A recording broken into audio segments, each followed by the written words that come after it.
کفار مکہ نے باقاعدہ مطالبہ کیا، اے اللہ اگر تیرا یہ رسول سچا ہے فامطر علینا حجارۃ من السماء، تو آسمان سے ہمارے اوپر پتھر نازل کر۔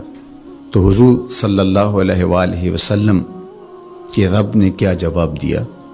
وما کان اللہ لیعذبہم وانت فیہم، محبوب اللہ کی یہ شان نہیں ہے کہ تو ان کے اندر رہتا ہو اور میں ان پر عذاب نازل کروں۔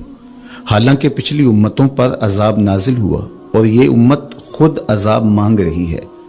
کفار نے عذاب طلب کیا لیکن کہا کہ محبوب تیری وجہ سے میں ان پر عذاب نازل نہیں کروں گا، اگر ان کی رحمت نہ ہو درمیان میں ابھی آگ لگ جائے دونوں جہاں میں۔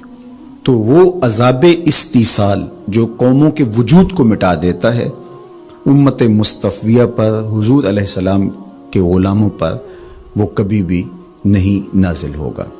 لیکن آزمائشیں، ابتلائیں اور سزائیں ان کو وقفے سے دی جاتی ہیں تاکہ یہ سنبھل جائیں اور اپنے اعمال کو درست کریں اور اپنا محاسبہ کریں۔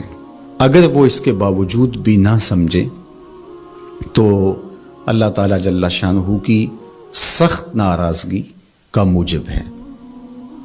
اہل ایمان پر جو ابتلائیں آتی ہیں، جو آزمائشیں آتی ہیں، اس پر جب وہ صبر کرتے ہیں اور اللہ کی طرف رجوع کرتے ہیں تو ان کو اس کا اجر اور اس کا صلہ دیا جاتا ہے۔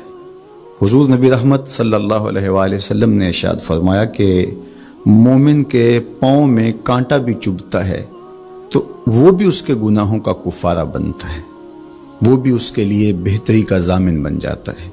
تو جو وبائیں آتی ہیں، تکلیفیں آتی ہیں، تو وہ اس کے لیے بہتری کی ضامن ہوتی ہیں۔ اسی لیے تو وباؤں سے جو اللہ پر یقین رکھتے ہوئے انتقال کرتے ہیں وہ شہید کے زمرے میں آتے ہیں۔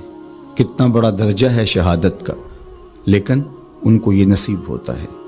وہ اپنے آپ کا محاسبہ کرتے ہیں۔ کیسے ہمیں پتہ چلے کہ جو مصیبت ہمارے اوپر آئی ہے وہ سزا ہے یا ابتلا ہے؟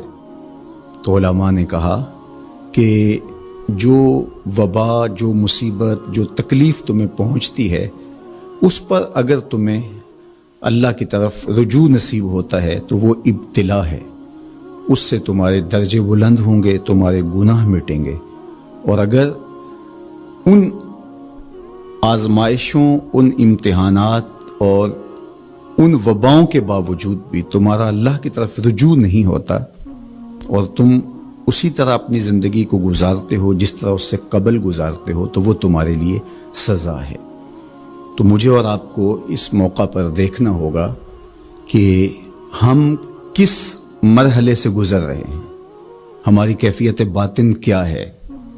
کیا یہ خوف و ہراس کا عالم اور یہ وبائی امراض اور اس وقت پوری دنیا کے اوپر جو کیفیت ہے وہ ہمارے لیے اللہ کی قربت کا سبب بن رہی ہے، رجوع اللہ کا ذریعہ بن رہی ہے، توبہ و استغفار کا سبب بن رہی ہے؟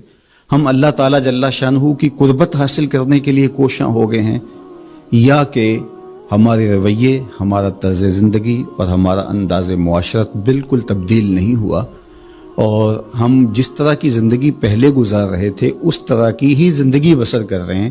تو پھر یہ ہمارے لیے سزا ہے، ورنہ ہمارے لیے ابتلا ہے، آزمائش ہے، امتحان ہے، اور ہم اس میں اللہ کی قربت کے ذریعے سے اللہ کی پناہ میں آ کے سرخرو ہو رہے ہیں، کامیاب اور